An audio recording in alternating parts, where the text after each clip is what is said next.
एक जंगल में रानो चिड़िया गर्मा गर्म छोले बेचा करती थी। छोले ले लो छोले, चना जोर गर्म छोले, मैं लाई मजेदार चना जोर गर्मा गर्म छोले।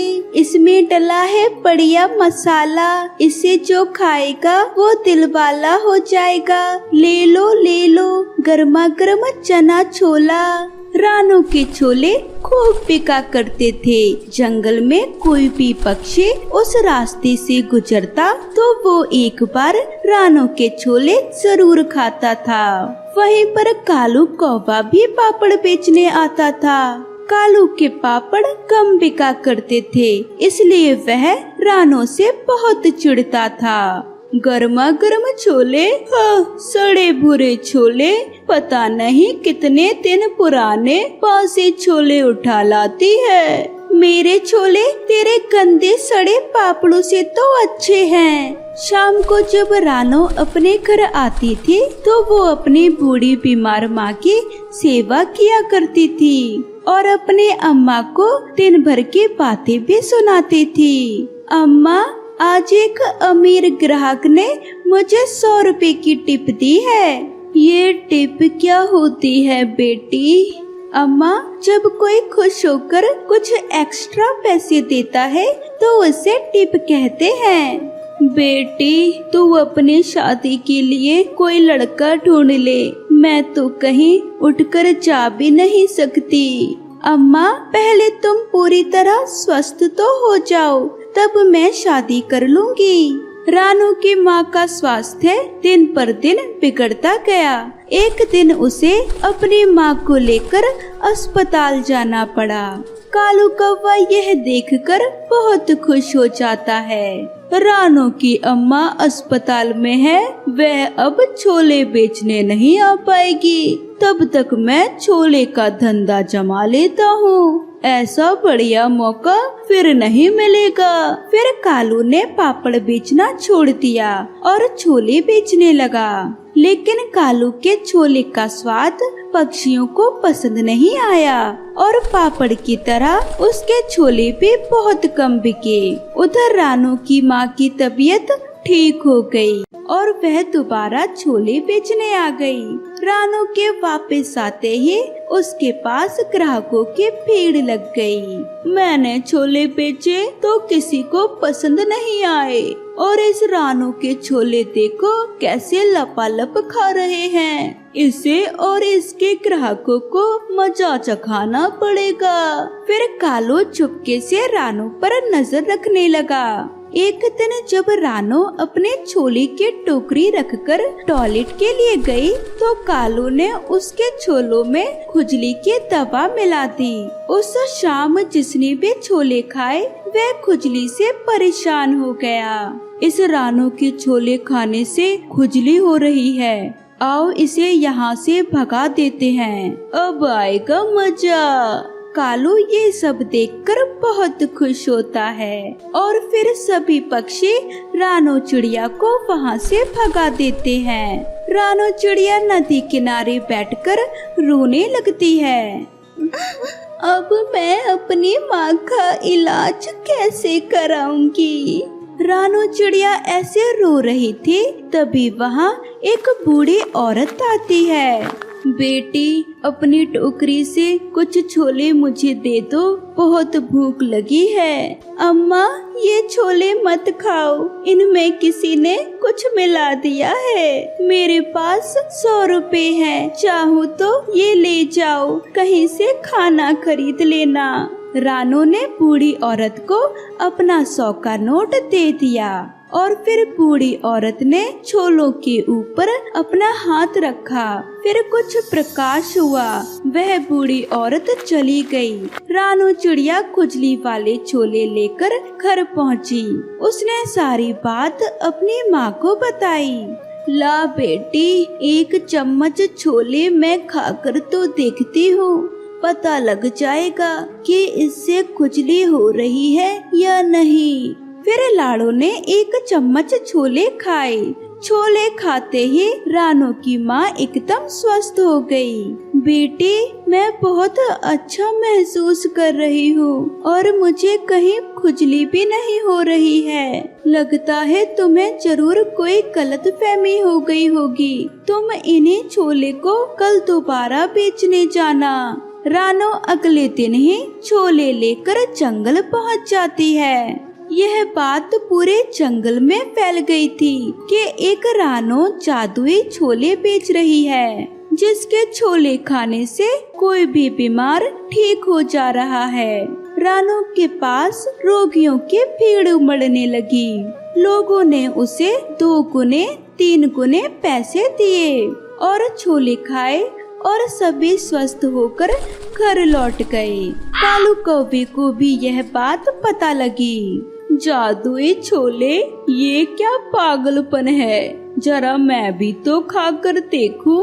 कालू ने भी रानो के छोले खरीदे। जैसे ही उसने छोले खाए उसे भयानक खुजली होने लगी। अरे अम्मा, मैं तो मर गया, ये क्या हो रहा है, हर जगह बहुत खुजली हो रही है, मैं तो मर गया रे बाबा। रानो ने देखा कि वो बूढ़ी औरत जिसे उसने 100 का नोट दिया था, दूर खड़े मुस्कुरा रही है। रानो समझ गई कि जादुई छोले उसे बूढ़ी औरत का चमत्कार है। फिर बूढ़ी औरत रानो के पास आई और कालू कौवे से बोली, क्या अब तुम कभी दूसरों के सामान में कोई उल्टी सीधी चीज तो नहीं मिलाओगे?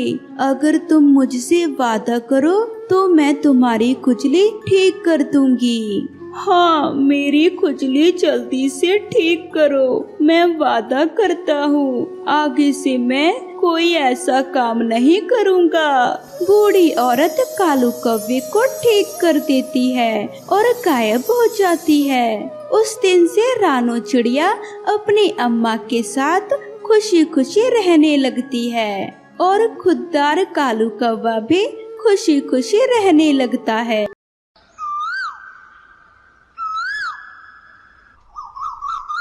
एक जंगल में कालू कौवा उसकी पत्नी सुंदरी कौवी के साथ रहता था। कालू खेत में मजदूरी करके अपना घर चलाया करता था, लेकिन एकाएक कालू की तबीयत खराब रहने लगी। वो बहुत बीमार हो गया। अब सुंदरी को खेतों में मजदूरी भी करनी पड़ती थी और अपने बीमार पति का ख्याल भी रखना पड़ता था। उसकी परिस्थिति बहुत ही खराब हो चुकी थी।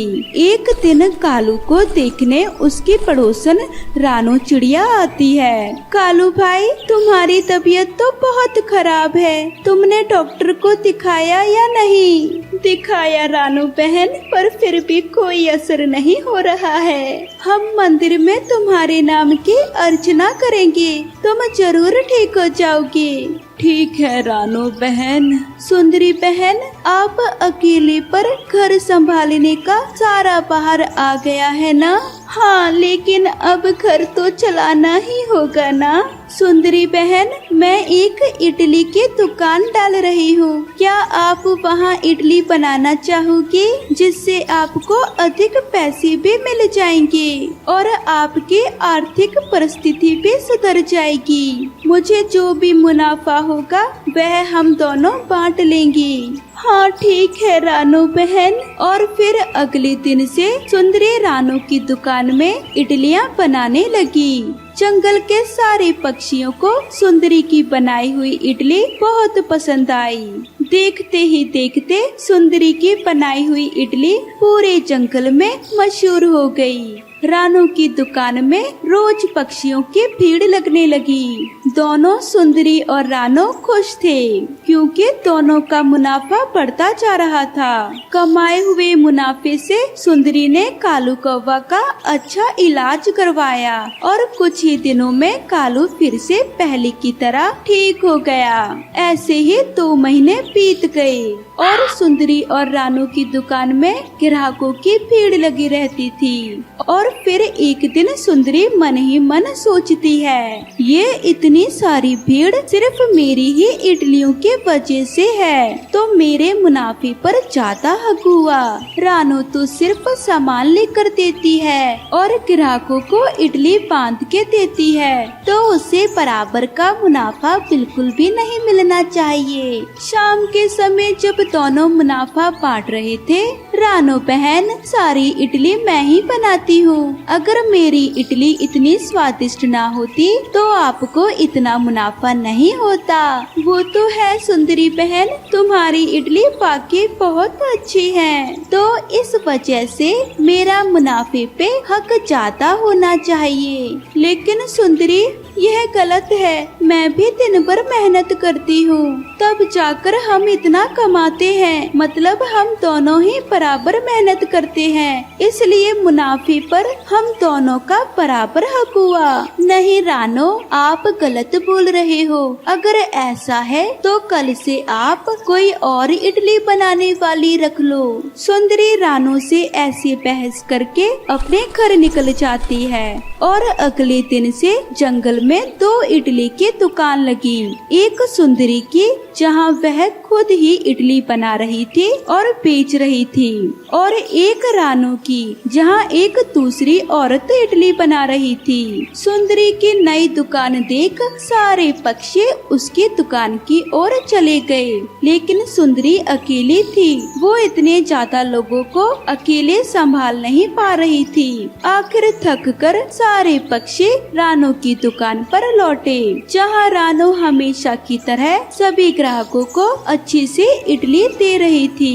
ये सिलसिला रोज चलता रहा और देखते ही देखते जंगल के सारे पक्षी रानो की इडली की दुकान में ही इडली लेने जाया करते थे। अब सुंदरी अकेले अपनी दुकान पर खड़ी रहकर पछता रही थी, ये मैंने क्या कर दिया। मुझे लगा इडली बनाना ही सब कुछ था, लेकिन नहीं, रानो का ग्राहकों को संभालना भी बहुत जरूरी था। कम से कम जब मैं रानो के साथ ही मुझे अच्छे पैसे तो मिलते थे, लेकिन अब मेरी इडली को कोई पूछता भी नहीं। सुंदरी को अपनी इडलियों पर बहुत घमंड था, जो अब टूट चुका था। इसलिए कहते हैं कि घमंड कांच की तरह होता है, जो जरूर टूटता है।